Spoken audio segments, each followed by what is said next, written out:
compartilhar com vocês algumas questões que eu vejo aqui na prática do dia a dia, aqui no escritório, que chega até mim, eu decidi compartilhar com vocês. Seja no caso ali de inventário, seja no caso ali de divórcio, eu tive um bem complexo essa semana. Ambas as situações podem ser, discutidas aqui. O que eu percebo muito, gente? Muitos imóveis, uma pessoa quando vem a falecer, a família vai dar entrada ali no inventário, caso, o ente querido deixou bens, muitos imóveis irregulares, isso mesmo, principalmente imóvel rural, imóvel urbano também, mas imóvel rural é o campeão de irregularidade. Eu digo por que irregular?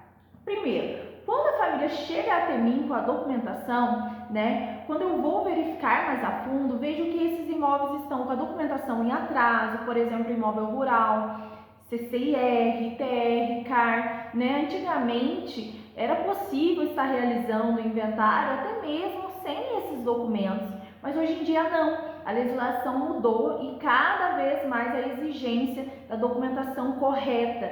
Então eu percebo que muitas pessoas em vida acabam deixando de lado de regularizar, esse terreno. Às vezes é simplesmente só fazer o ITR, o CCIR, fazer ali o CAR e a pessoa acaba deixando de lado um assunto tão importante. E aí, quando a família vai dar entrada no inventário, se depara com essa situação e precisa ser resolvido. Até porque, caso não exista regularização desses documentos rurais, é impossível de se finalizar o inventário e levar a registro, no cartório de registro de imóveis. Então tem sim que regularizar, gente.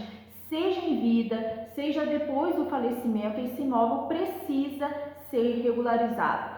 É óbvio que eu sempre falo, é muito importante as pessoas deixarem regularizado, até mesmo por uma questão de aposentadoria rural, por exemplo, deixarem regularizado, esses imóveis, a importância da documentação estar em dia, gente, é muito importante. Mas Silvana, não consegue levar a registro, não consegue fazer o inventário, fica barrado nessas questões e aí precisa regularizar essa questão para depois vir e fazer ali o inventário e finalizar o inventário. O mesmo acontece com imóveis urbanos. Eu percebo que as pessoas fazem muito contrato de compra e venda, aquele contrato de gaveta que tem validade ali entre as partes. Quando você faz o contrato de compra e venda, e somente tem o contrato de compra e venda, você só tem a posse daquele imóvel, você não tem a propriedade. Você já viu aquele ditado, quem não registra não é dono? Exatamente isso. E nos autos do inventário, caso a pessoa venha a falecer e esse bem entre ali no inventário, você também vai ter somente a posse que vai ser ali, partilhada. O imóvel, a propriedade em si, não tem como nem levar a registro no cartório de imóveis, porque você não tem a propriedade, você tem a posse. Então eu vejo muitas pessoas acabam que fazendo o contrato de compra e venda, não regulariza, e a gente nunca sabe o dia de amanhã, de repente precisa, seja ali numa ação de divórcio, seja ali numa partilha de bens em divórcio, seja ali numa partilha de bens em inventário, precisa estar em dia com essa documentação. Porque, além de demandar muito mais tempo para o profissional resolver a questão, automaticamente o processo de inventário vai demorar mais. Porque primeiro eu preciso regularizar, para depois ir para a próxima etapa. Não tem como pular etapas.